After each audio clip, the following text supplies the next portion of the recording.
Who's got it better than us? Nobody! Herbert is being chased, thrown on the run, and it is caught. Touchdown, Keenan Allen. What a great... My goal is not to break you. My goal is to make you harder to break. Comes back, number 6.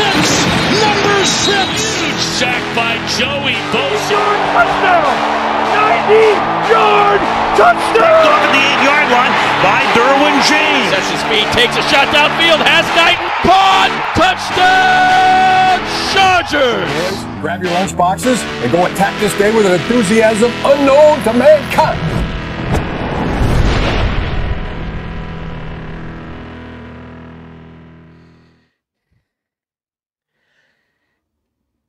For the first time in season 2024, Justin Herbert throws for more than 30 times. He completes more than 20 passes and throws for over 230 yards. But most importantly, he looked pretty damn good on that ankle. And for the first time since 2018, the Chargers get the win at Mile High. Holding off a very strong finishing Broncos, 23-16. Vital divisional contest that sees LA leapfrog Denver into second spot in the AFC West.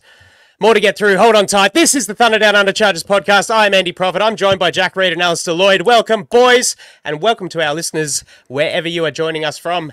It's good to hear that Jim Harbaugh's ticker's okay, because that fourth quarter comeback and the penalty on the failed onside kick almost had me in the blue tent myself. Late in that one. Stick around for a victory nightcap and the Week 6 recap. Kick us off, Jack. Let's see this as 8 quarters of football, because you've got the offense that needs to play 4 quarters and you've got the defense that needs to play 4 quarters. So out of an entire 8 quarters of football, I think we played, let's say 5. I think the offense played the first 2 quarters very well. I thought the defense played the first 3 quarters very well. The last quarter for the defense was a bit of a, as you said, Andy, heart stopper. The second half for the Chargers was less of a heart stopper, more of just a truck breaking down completely.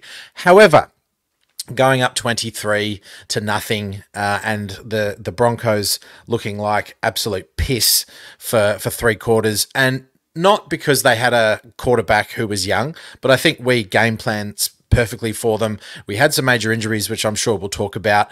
Players coming in and out of the game. They're not major, should I say, but they were impactful.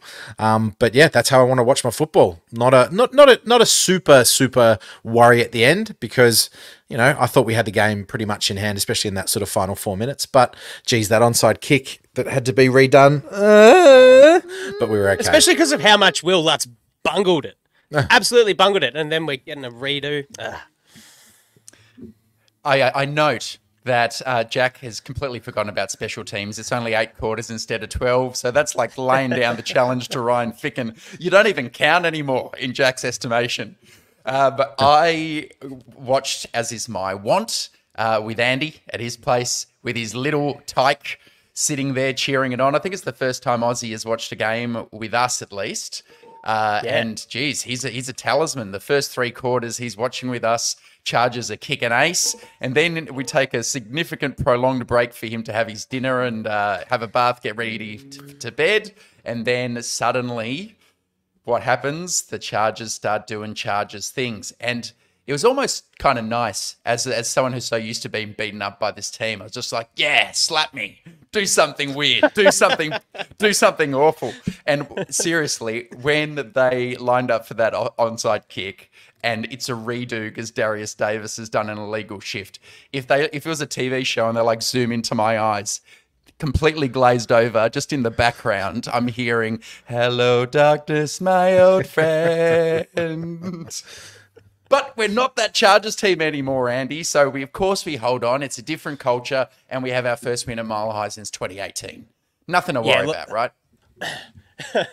No, I felt pretty confident, even when Bo Nix and co started getting the wheels turning. I still kind of felt confident. 23-0 was solid. It was a really bruising start. And look, right off the top of the game, scoring on the first 4 possessions, 3 drives over 10 plays, including one of 20, 10.5 minutes, the most plays in a drive for the Chargers, I think, since they've been recording the stats since 2001, which was awesome. It just seemed like Greg Roman came out and said, "I'm going to deal the deck today," and I got cards up my sleeve, and it was fun to see.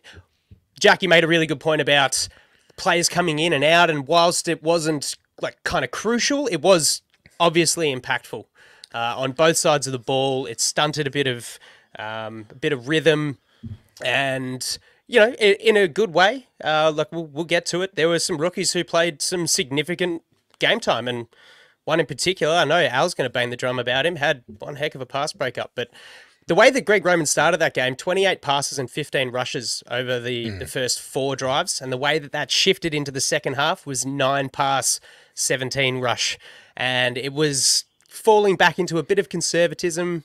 And I just don't feel. I felt like we were humming a little bit. Simi Fehoko was standing up and doing some great things. Herbert was the hottest he's looked in five games. So For sure. It's hard to sort of break that down and feel the result's one thing, but feeling comfortable about how it all kind of panned out. I think, well, let's start, Andy, let's start with the offense and let's talk about Justin Herbert because, well, for me anyway, he's been a little bit of a whipping boy and saying, oh, he's got to do better. Come on, you don't have the receivers around you now. You got to make him better. But clearly the injury that he had to his ankle was hampering him a bit because this was the most agile and adroit and definite Justin Herbert we have seen, I would say almost since last year sometime. He was absolutely zipping the ball. And the one thing that I liked the most and what I look for, those, Dan Jeremiah calls them trailers or trucks. Trucks pull other players along, trailers just trail behind. Justin Herbert threw to 9 separate receivers against Denver, and they're getting open. Yes, that's a little bit of Greg Roman's game planning, but also, we're talking about guys like Simi Fehoko, Darius Davis, Kamani Vidal. I'm sure we'll talk about him in a second. Guys that are pretty low down, and you had McConkey coming in and out. QJ goes in and out, especially with that stuff early. He's still making plays. Justin Herbert's still getting the ball in playmakers' hands. So credit to Justin Herbert. He looked like he had control of the offense for the first time, and I'll say that for the first time this year. And the balance between pass and run, even though for me watching, even though it was like, oh, Justin Herbert's passing the ball more, it still felt balanced, and that's what I really enjoyed about it. Yeah. Justin Herbert, like you said, it was his best game for the season. He looked like his old self. But let's not forget, it's also having Rashawn Slater at left tackle and Joe Alt at right tackle. And I thought Rashawn Slater might have just played his best game as a Charger. I know that's a big call. He's had some very big games. But just getting through the All-22 today, man, it didn't matter if it was the running game. They ran to his side on outside runs. He completely stonewalled whoever his direct opponent was. It just makes a difference because Greg Roman was able to scheme up plays over the middle of the field. He used Denver's attacking defense against them. Herbert went 8 of 9 for 78 yards in the intermediate middle part of the field. And it was just those third and pretty longs, actually, that kept drives going and allowed 3 drives of 10-plus plays. You control time of possession. You silence that loud, aggressive Denver crowd. And there was, I joked at the start, but really, when you have a 23-point lead at three-quarter time, it is virtually unassailable. And then virtually. But I do have to be careful. But we got through this one unscathed. But what do you think? I'll throw it to you, Jack. There are people out there who are quite upset that the team took the foot off the pedal and started calling runs. I think, as you said, Andy, 58% of the second half calls were runs on offense. Was it the right call with that lead, and or was it not? Do you keep going full throttle? Okay, 2 parts to this question. Would I love to see us put up 47 points or 40-plus points, where like the Lions did against the Dallas Cowboys? Would I like to see us put up 30 points, 40 points? Sure. I just don't think Jim Harbaugh or Greg Roman is that type of is that type of play caller. Then that's not their philosophy. So yeah, I mean, I'd love to see us dominate a team for 4 quarters, as I said, or for 8 quarters, dare I say, on both offense and defense. However, you've got to think that we're building something. There's always that worry, especially at the wide receiver, that the wide receiver room was thin. You've already got guys playing out of their skin. Fehoko makes an amazing catch. All this kind of stuff, seems to be working. Was I frustrated? No, I wasn't, because it was what a 7 foot, like a over 3-score lead, 4-score lead, and you're going, yep, I can deal with that. That's fine. Defense is balling out too. I wasn't worried about it too much. 58% is still not 75%, so I'm happy. If that's the way we're going to win football games, that's the way we're going to win football games, and I don't have any issue with that. Yeah, and Herbert is still injured. That factors into it. And as Tui, one of our listeners, said on Stormcloud, playing at altitude can take a toll and increase injury risk as the game wears on if you're not used to those conditions. So maybe there's a bit of a forethought from the coaches saying, we've got this lead. We've already had a lot of guys come out of the game injured. Let's just get home, take the chocolates, and on to the Cardinals on Monday Night Footy. What do you reckon, Andy? Do you kind of feel the same on that? I do. Well, let me give you one bit of context, actually, so you can speak about something slightly different. Chargers have now not scored a second-half offensive touchdown since week 1. Yeah. 9 second-half points in their past 4 games. So what about the broader theme? Yeah, the bigger picture is the concerning one for me. During the game, there was that emotional battle of, oh, this is new. We're up 23-zip, and then we're just kind of, we're sort of used to, I don't want to say it, but Chargers charging a little bit and, allowing another the other team back in the door. But it is the bigger picture of sort of getting conservatism is a thing for Roman, for Harbaugh. You take a look at not opting to go for 2 points, up 19-0, to make it a 3-score game. I joked about this with Al. His furor was palpable, and I was scared for my son that he was going to be throttled as a result of that decision. I digress. I want to see a little bit more kind of kill. And, maybe you're right. Maybe it was the influx and outflux of players, receivers. Salier was in the game. Pipkin's out. I don't know if that's a win or a loss for the interior of the offensive line. Maybe shortly Jack can shed some light on that for me. But it's a concern that we're not scoring points, because you come up against a well-drilled team with an experienced quarterback, and you can really cough up a 3.5 touchdown lead. For argument's sake, and let's defend Roman a bit, do you feel the need as a play caller to open up the playbook and go, you know what, we're just gonna try some stuff? All of a sudden that stuff gets on tape when really you didn't have to do it. All of a sudden you're up 30, 35 to 6. Are we going to be running, what do they call them, ladder plays to offensive linemen? Again, I'll use the Lions because I watched that game. Or are you just keeping things close to your chest and understanding that, hey, it's week, well, it's our 5th game.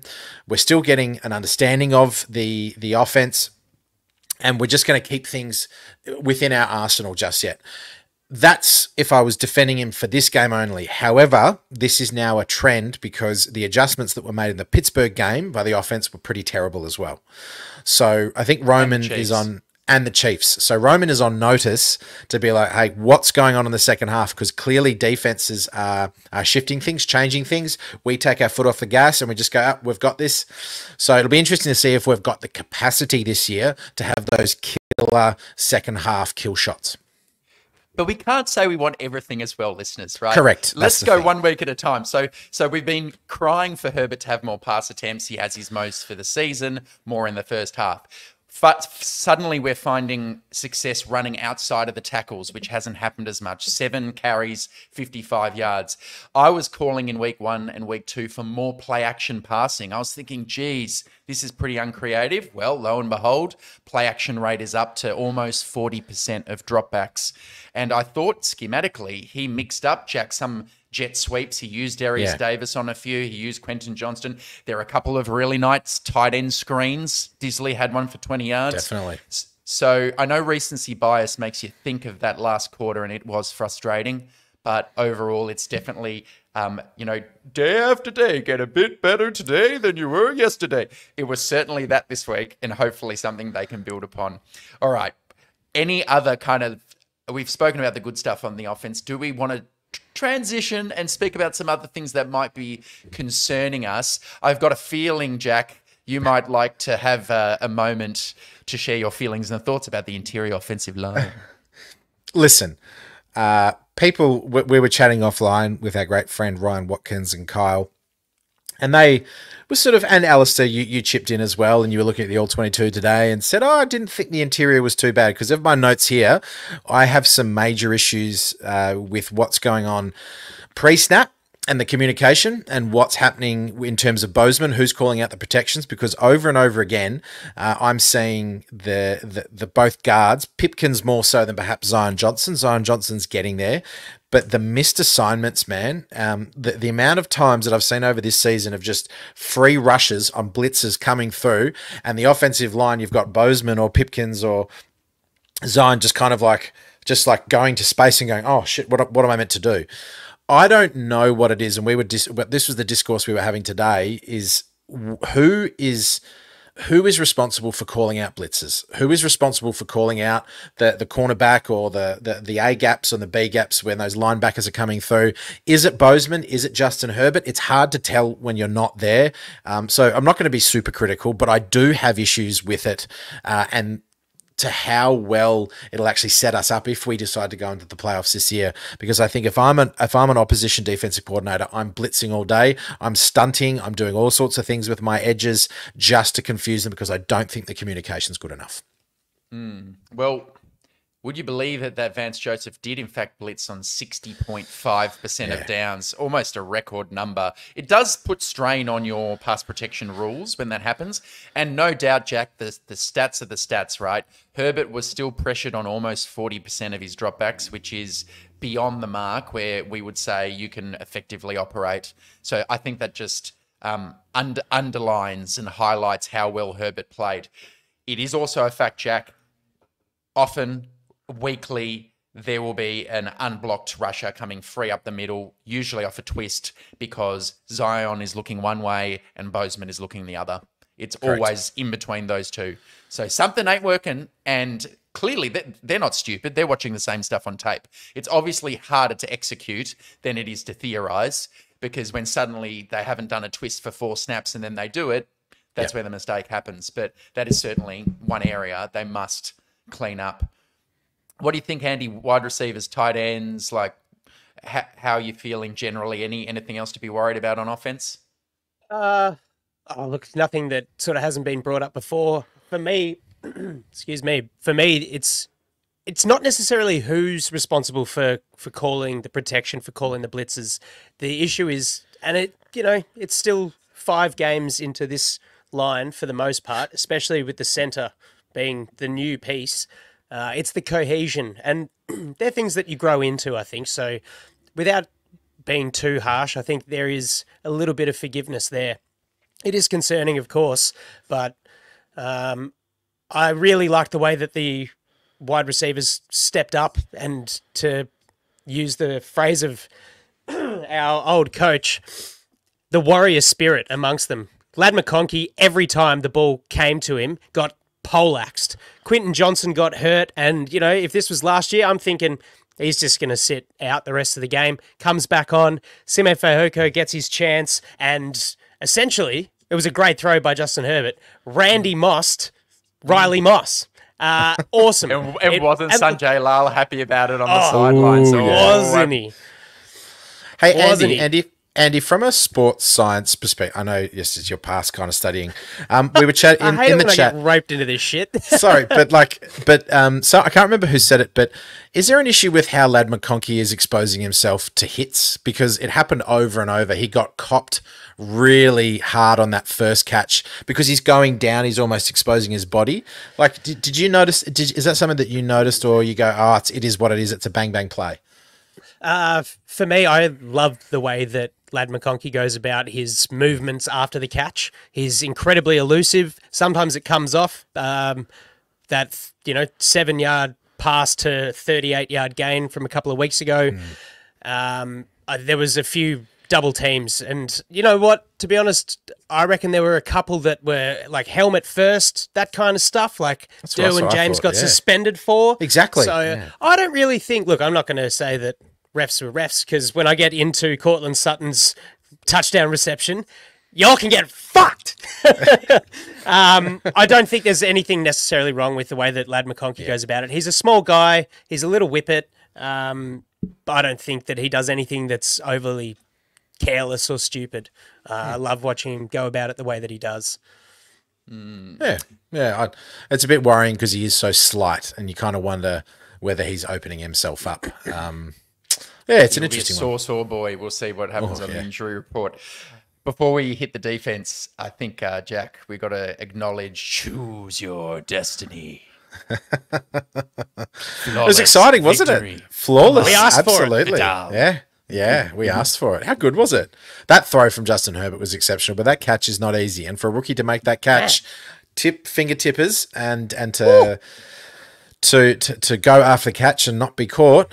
And I thought he actually looked okay on some runs too. Not as powerful. Great contact balance. Yeah, really not as powerful as I thought that he looked in preseason. So maybe that's just NFL speed and NFL level lineman. But Kamani Vidal, you beauty. Yeah, well, we asked the question: could he be, a key to the receiving game out of the backfield? And it's a small sample space, but that was a big tick and a big point in the right direction. So very exciting. On the whole, good. All right, over to the defense. Jack, what did you say, man? What stood out to you? Well, let me just start off, and it's a bit of a weird place to start, but I thought it was the standout defensive play of the game, and it's not the interception by Molden, it's not the strip sack by Mack, but it was Tahib Still on the incredible pass breakup, should I say, in the first quarter, because that if that happens, that changes the game completely. Bo Nix gets a little bit of pizzazz going. All of a sudden, they've scored.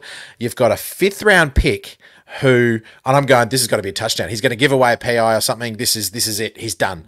But he's so calm, so calm. He almost doesn't even turn his head around too much. So he always keeps sight of who was the receiver? I can't remember who it was. Was it Mims? Mims. It was Mims. So and Mims is no slouch, right? Mims is a 4-3 guy. So and he gets his hand in there perfectly. 5th round pick. We relied on them a little too much, obviously, when we had some injuries. Fulton going out was massive. But that for me is Jesse Minter. That for me is drafting. That's Jeff Ortiz. That set the game up. And I know that's putting a lot on one play, but well done, Tahib Steele. Totally agree. He did not have a flawless game, right? But when he made that play, he was playing in the slot, and then he gets called outside because, unfortunately, Christian Fulton injures himself. And we're down to our 4th and 5th outside corners. If you think about no Asante, no Fulton, no Dean Leonard with a hamstring, you've got 2 5th-round rookies. And Jim Harbaugh said in his press conference, the first thing he did on Monday is walk into Joe Ortiz's room and say, thank you for drafting so well. And they just looked up for the fight. They're both, maybe it's a good call. They're both guys who have played a lot of college football, both experienced. Maybe that's a focus with this regime in some later round picks, guys who are actually hardened and you can trust them to come in earlier. And I thought, geez, Jesse Minter just keeps on showing us that his scheme is superlative, and it doesn't matter who you put in there. Everyone will know their role.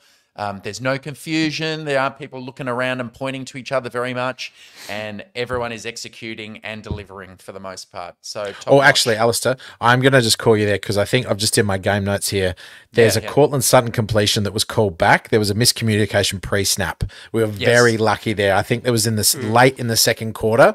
There was just a bit of pointing as Cortland Sutton was in motion, and there was a bit of one of the only times that I was like, So we're that's very right. It came back with a hold, and it did like a 30-yard completion. And if we want to be completely honest, Sean Payton did start to carve up the defense in the fourth quarter, and they weren't, dink and dunk plays. They were chunk plays into the soft underbelly of a cover 4 defense with in-breaking routes, digs, and I think Tahib still showed some of his immaturity on those plays, because that's no good. It's one thing to protect the touchdown and your own red zone, but some of those were 30-yard completions to guys we don't know. I thought that, Pele's great-grandson was playing. I'm like, Pele, no worries. That shouldn't be happening. That is causing unnecessary stress to us, Andy. Yeah, you're right. I was in my notes. I thought it was very admirable game from Cam Hart. Was real solid. I don't think there were any targets his way. But as far as Still goes, in his first start, that awesome PBU did look a little late, got gashed by a couple of dig routes late in the game. Look, it's another one of those things that we talked about on offense with guys sort of coming in and out, being moved around. You throw in the altitude there as well. Maybe there's a bit of feeling good about having the lead, taking the foot off the accelerator. All of those things for minor contributing factors. Jack, I was going to ask you what did you see as far as 3 consecutive 8-play drives, 16 points on the board. Is there anything else that you saw that might have been one wasn't a catch? Oh, listen. I said my piece. Listen, when you're looking at the snap counts, right, and you're saying there's 15 players with 20 plus snaps, I can't remember a defense that wins a game that has that level of snap counts. Like, you got 15 players rotating in and out, and T.A. Tart sits at about 20. You got Finley and Matlock at 8 and 6. So they were moving pieces, man, and I think it was Derwin James's first game back. His PFF grade is really not really indicative. I didn't really see him make that many mistakes. He made a couple of really good tackles for loss. The linebackers, Henley just keeps emerging. There was no one thing that I thought Minter made a mistake, but losing.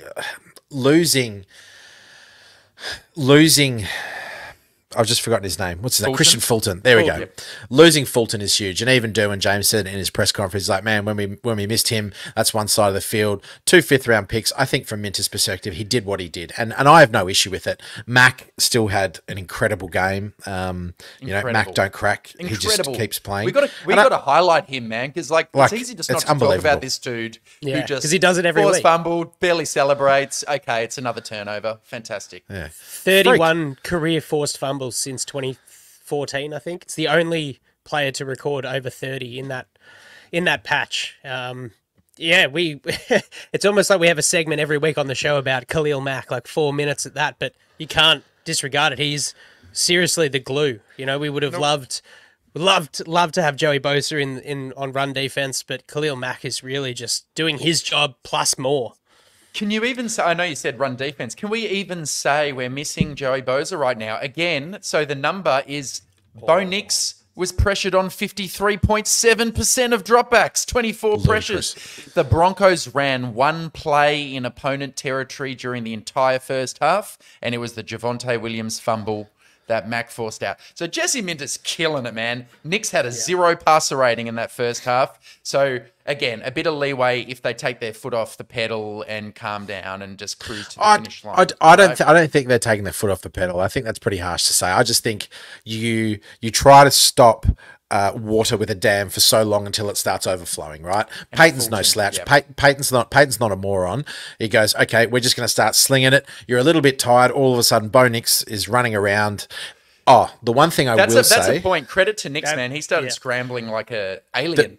The one thing I will say, though, is can we sack him? Because you know what? I was having visions of fucking Melvin Ingram again. You know how Melvin Ingram always used to go high on quarterbacks and they used to drop and they used to get out?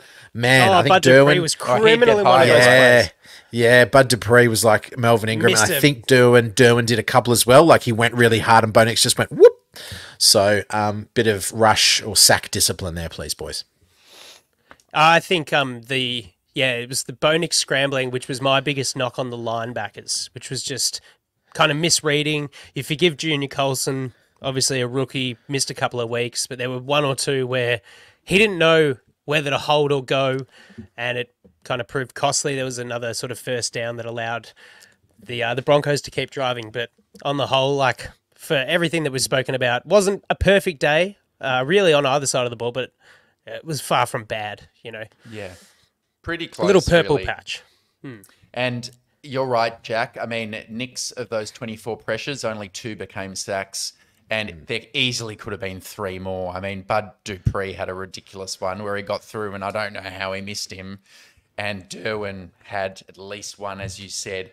Now, Jack, I've got quite a challenging question for you. Great. Awesome. Let's talk about Derwin. So Derwin came back. Is he playing for his Chargers career right now? And I'll tell you why. His cap hit this year is $19 million. He's not going to get cut or traded this year. Then he's got 2 more years on his deal, 25 and 26, and he's due 23.8 mil next year and 24.6 mil the year after. Now, not a lot of that is guaranteed, and you could move on with minimal dead cap consequences. And his play on the field is up and down. Do you think his spot is in jeopardy or not really, long term? It's hard to know because we haven't seen an off season of Ortiz and what he does to manage the cap with a team that he knows really well.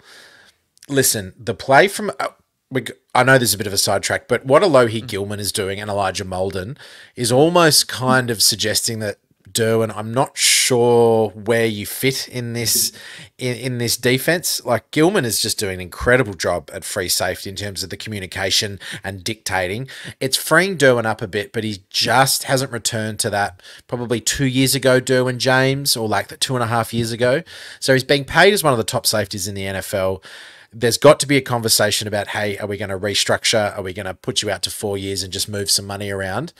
But the way the guy speaks, man, and I made it sort of this week. I really tried to watch a lot of the press conferences, and I'm just, the way that he was speaking is so, he's not over the top. He seems to have really put a temper on his passion. He's like, yep, I made a mistake. Oh, we got to do this better. We got to do this better. We're growing. He's such a leader and such a dog that I'd rather have him on my football team than not, because he can make those plays and he makes those hits, albeit hopefully legal hits now.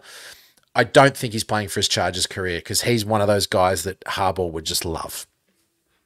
Yeah. I want to add to that because I think I completely agree with where you're heading, Jack. And I think that's, we spoke about Joey Bosa. Do we miss him? Like, nah, but imagine what we could do with him, right? Having Derwin James on the field, Jesse Minter doesn't. He's not creating an environment that is reliant on one or two pieces. It is a committee effort. It is everyone out there, whoever's on the field for every snap, doing their bit, taking the green dot away from Derwin James, allowing him. He still has the leadership. You can still see him chatting away out there, talking to the guys, getting them in position. He has positional flexibility. He's really in that Swiss Army knife. Fulton comes off, Derwin goes into the slot. I don't think he had a bad game. I saw the PFF grade and I thought, this is one of those ones where I go, but what was it, like 40 something? Like that's, I don't know. It depends who they say is the target on the throw, right? So the Troy Franklin touchdown was Derwin James in man coverage, and I'll let finish off your thought first, and then I'll finish it pretty quickly by just saying like there's a lot more than what he's doing. In a bit of a purple patch of, he's got that mental thing behind him, having been suspended. He does have to check himself to a degree with how he goes about playing his football, but I think he's an invaluable piece to the defense. And will be. And, he's one of those talents where Harbaugh and Ortiz are just, they're not going to let him go. They're not going to let him go in his mid-20s to another team and wreck it elsewhere. It was an almost game for him, I thought. And interestingly, he lined up in the slot 23 snaps. So this was a very heavy 3 safeties game. Molden, Gilman, Derwin.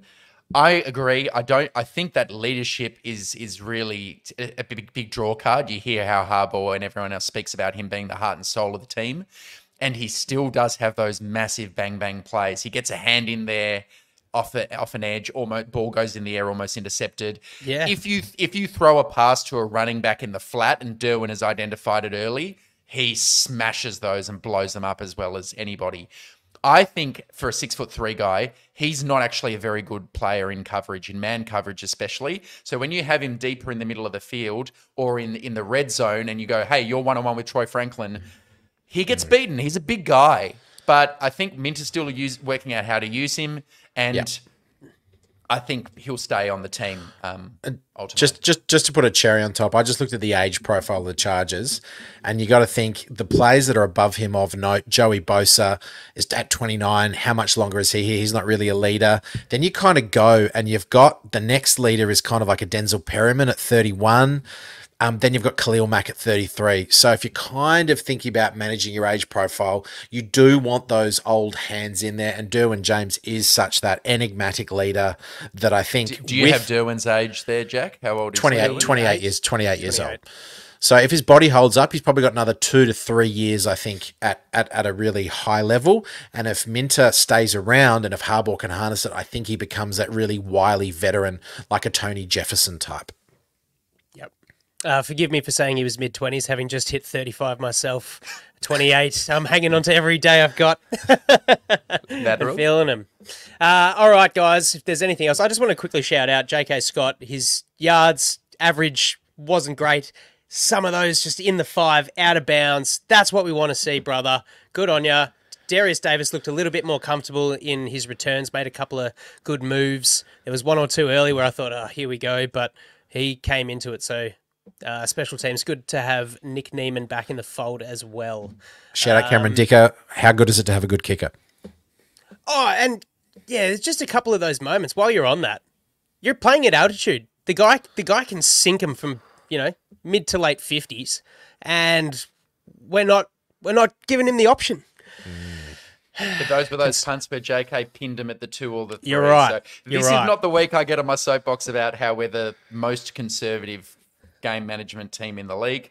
Let's wait for a week where it actually hurts us. While we're winning comfortably, I'm cool. Especially when I stole your thunder about the point after attempt instead of going for 2. Listeners don't want to hear me go on about that. Good call. Righto. Couple of awards. I got the yeah, nah. Al's got the nah, yeah before we get into the teachable moment. So for me, the yeah, nah this week, one could say that the game played out a bit yeah, nah. 23-0 after 3 quarters, giving up 2 touchdowns and a field goal, yada, yada. Far from perfect, but with all the changes, as we said, I don't want to be overly critical. I thought the team adjusted pretty well for the most part. So I'm going to have a bit of fun with this one. Because over the years that we've done this show, there's been a common thread. Alistair, you have provided valued insight, data, spectacles or no spectacles, good humour and laughs. You mentioned that Christian Fulton was due an injury with his checkered past a couple of times over the last few weeks. And I believe that this potential loss to the secondary is on you and your big mouth. And if you think this is harsh, here's another unrelated little tidbit. No. You nominated Nico Collins for Offensive Player of the Year and Aiden Hutchinson for DPOY. Enough said. Oh, no. I've got the reverse Midas touch. It's like it's not what you want. Everything I say, it does come into existence, but with just horrible consequences. Oh, bad juju. Bad juju. I won't love say you, brother. else. Love you, brother. I thought that was a bit of a laugh. It's fair. I knew you'd take it well. All right, the Nah Yeah Award this week, brother, and I'm glad because we didn't really highlight him. So late in the draft prep process last year, before the draft, I finally got around to Cam Hart. He might have been the 13th corner I watched. And there was enough in his tape to stand out because obviously his height is noticeable and his length. But watching him, I thought pretty clearly, this guy doesn't really have an interest in tackling and he misses tackles. And I got Vato vibes, Michael Davis vibes. Well, that was not the case. In this game, at Mile High, he was told before the game, you're starting for the first time in your career. He would have been so excited. He played every single snap on defense, all 56.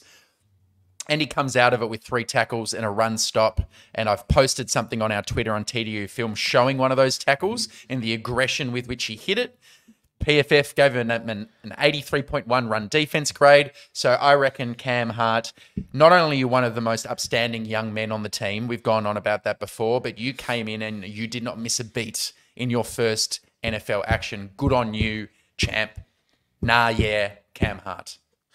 Nice. Over to you, Teach. So, one thing that we haven't spoken about, and I guess it's a little bit serious. It was taken quite lighthearted on the broadcast and perhaps afterwards, but Harbaugh having his flutter. So I did want to highlight how important it is to have a contingency plan when things go very, very wrong. Harbaugh leaves the game, passes play calling duties over to Jesse Minter. Jesse Minter makes a questionable decision. Alistair, you might have said, why are we doing this? However, it gets thrust upon your shoulders. Those are the moments where you either make it or it breaks. I also wanted to highlight that when you listen to the players and the reporters are talking to them and saying, hey, by the way, did you know that Harbaugh left the game? They said, no. What is going on? What is happening here? The skill and the preparation and the maturity and the leadership that takes to have players who are in the heat of the moment and obviously relying on you to make calls to be there, that they don't even notice that you slip in and out and it's seamless and they just go about their business. That, ladies and gentlemen, and I know it's probably not in the best circumstances because it's a health issue, but that right there is why you have Harbaugh as coach. That right there is why you have Jesse Minter, Greg Roman. They just went, business as usual. I know exactly what I'm going to do. This is the way we're going to do it. No bumps in the road whatsoever. That is harder to do than people think. When it looks easy, it means there's hours upon hours upon hours of preparation, thought, and leadership behind it. Harbaugh, we're glad you're healthy, but that is an extremely positive teachable moment. Yeah. Fuck, that's one of your best teachable moments. Seriously. Because the courage, just, I know your teachable moment stands on its own, but the courage and leadership in that moment, he might have been a bit scared, like, what's going on? I can't breathe. I don't know what he must have been feeling, but that didn't show on his face. He very calmly went into the blue tent, walked off, and then the fact that Herbert said afterwards he didn't even know it had happened, that also shows outrageous leadership and humility. He's not telling people, hey, I had a atrial flutter. He just kept it to himself. The team's got to focus. The team's got to win, and they did. And I don't even want to ruin the vibes in the post-game locker room. Unbelievable. Yeah, special good. Man. Yeah. Special leader. It certainly helps having that relationship from Michigan, but yeah, you're spot on, Jack. That's great. Alrighty, fellas, we move on to week 7 against the Arizona Cardinals. Quick injury recap for the Chargers, because since our last show, pre-bye week, Asante Samuel Jr., Gus Edwards, both placed on IR with shoulder and ankle injuries, respectively. Still no mention about DJ Chark's 21-day window opening. Not ideal. And as we saw during the game, as we've mentioned, the blue tent had its work cut out for it. Countless players exiting the game, some returning. Of most note, of course, you mentioned Jack, and it's great to see that Jim Harbaugh, seeing a cardiologist and getting that atrial flutter under wraps and looked after. Happy to hear he returned to normal sinus rhythm for a bit of sports doctoring for you, mate. Can't say I've ever seen a coach get a sideline checkup like that, and yeah, we just thought he might have eaten a dodgy kebab or something. But there you go. All right, over to the Cardinals. For a second week in a row, they surrendered a hefty deficit, found themselves in a hole after trailing 23-10 against the 49ers in week 5. But coming from behind to snatch an unlikely victory, the 24-7 margin against Green Bay Packers a bridge too far. Ultimately succumbing 34-13 to the Pack. Deeper in the statistics, the Cardinals' porous defense sees them in the bottom 5 for first half points allowed. Buda Baker has missed 11 tackles. Sean Murphy-Bunting has allowed 182 yards at 12.1 per catch. And Kaiser White, we had to pick on him just because he was an ex-Charger, a whopping 259 yards on 18 of 21 targets. Oof. So the Cardinals fall to 2-4, buoyed only in the NFC West by the floundering Rams. Jack, do you want to hit us off with the opening headline for week 7? I can. And I'm going to focus on the Cardinals, on one of my favourite players, and doesn't probably get the recognition that he deserves. He slowly is. He's a tight end, but my first headline, or my only headline, is "Marry Me, McBride." I love this guy. I love Trey McBride. I really liked him coming out. I'm telling Beck. I'm calling Beck, and I'm telling her. With Marvin Harrison out, he is going to be Kyler Murray's number 1 target. With no Fulton, with no Asante, with Derwin James, as you pointed out, Alistair, in man-to-man coverage in the slot, not great. I have a feeling that it's going to be a Kyler McBride kind of game. So if we can shut him down, I'd be a very, very happy man. But also, he's a really I'm going to say top 4 tight end in the league. Clearly the biggest weapon with Marvin Harrison out, clearly. My headline, gentlemen, is a bit of the old Dr. Jekyll. My name is Mr. Hyde. Can't work this team out. Can't work this team out, boys. Their games have been all over the place. They beat the Rams 41-10. I reckon Kyler's performance in that game is still the best any quarterback's put up in any game this year. When you go back and remember him running around and throwing those bombs to Marv Harrison Jr. They beat the 49ers in San Francisco. They played the Bills very close in Buffalo, but then they have pretty poor performances against the Lions. The Commanders smashed them 42-14. And last week in Green Bay, that was an outrageously bad performance on the road. So what Cardinals team are we going to get this week? They're at home, so maybe that helps them. At home is where they had their good game against the Rams. But man, which team do we get? I think it will bear on how close this game is my headline to start things off. I'm going a bit left from center, as is my want today. And an apple a day keeps Kyler at bay. Only for the sake of this headline working, would I like to see Eli Apple take the field on Monday Night Football? But with Asante on IR, Christian Fulton suffering a hamstring injury, the 2 rookies on the outside, who knows, bit hot, bit cold. Who knows what Minter will choose to pull out against this video gaming little man, because it could be a case, like we saw the Chargers chasing tail with Bo Nix, it could be a bit of Wile E. Coyote against the Roadrunner. So we'll see what happens. Keys to victory. I'll kick us off. As I said at my game review from the Cardinals Packers, points on the board early. The Cards are 29th in pressure, 28th in coverage. Crucial weaknesses for this defensive unit. Roman to continue to cook up the passing game. Yep, I just don't see the Cardinals defense with any quality players whatsoever. Just get points on the board early. Herbert to tear them a new one. And flipping over the other side of the ball, we've just seen Bo Nix scramble 6 times for 60-odd yards.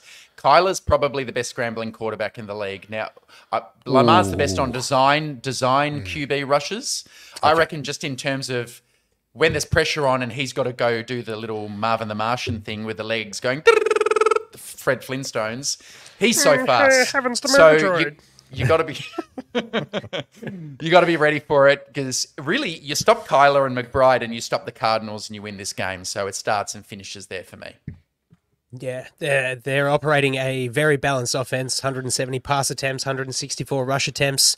Important, as you said, not only watch out for Kyler using his legs, but James Conner, he had a down game against the Pack. Still has 398 yards, 300 after contact, 23 missed tackles forced. And I think that last stat is an important one for the Chargers defense. Yep. I'm going to flip back over the ball and just pick on Murphy Bunting. He's one of the worst cornerbacks in the league right now. The 2 safeties, no good either. Buddha Baker, he's ranked 26th in the league per PFF. And attack the middle of the field. And Mr. Kaiser White, please. Do whatever you want. Run outside, they can't protect that. Run up the middle, they can't protect that. Throw it deep. So moving on to result predictions, it sounds like we're all leaning in a similar vein. I'm going to say the Chargers go to 4-2. They win this game by more than a score. Chargers 27, Cardinals 17. Wow. I will go. So I'll go. I'll wait for you. I'll wait for you, good sir. Thank you very much, sir. I'm going to say Chargers 24, Cardinals 10. Should have gone. I've got the Chargers blazing out to a 17 to pretty cheap start, 17-7 at the half, and then holding on 24-13. Nice. 4-2 for the Bolts. Quick one, boys, before we end. Anyone want to see...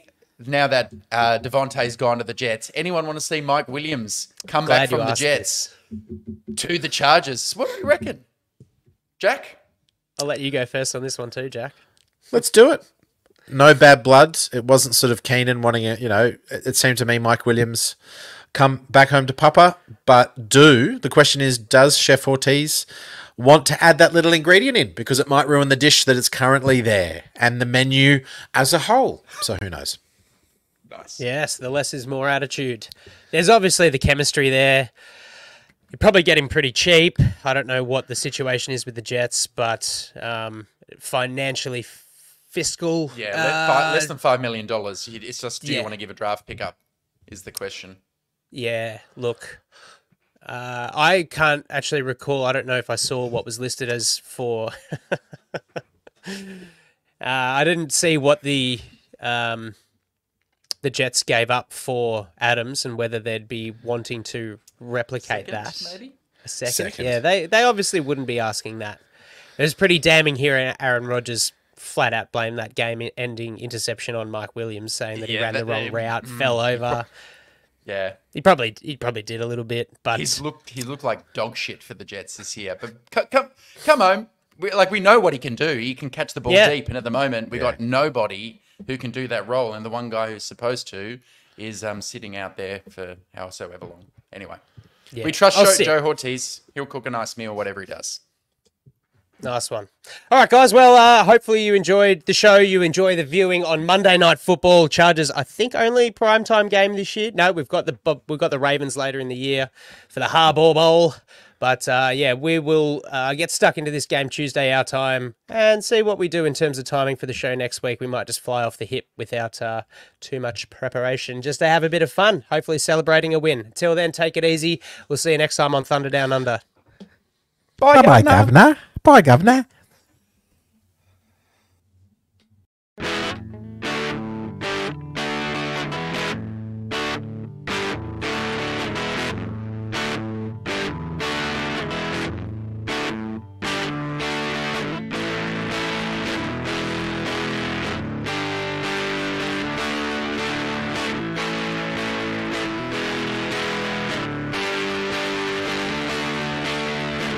Back pedals looking, firing, he's got Floyd turning, got it, zigzag, 10, 5, high step, touchdown, San Diego! Woo! Good night! Good night to all!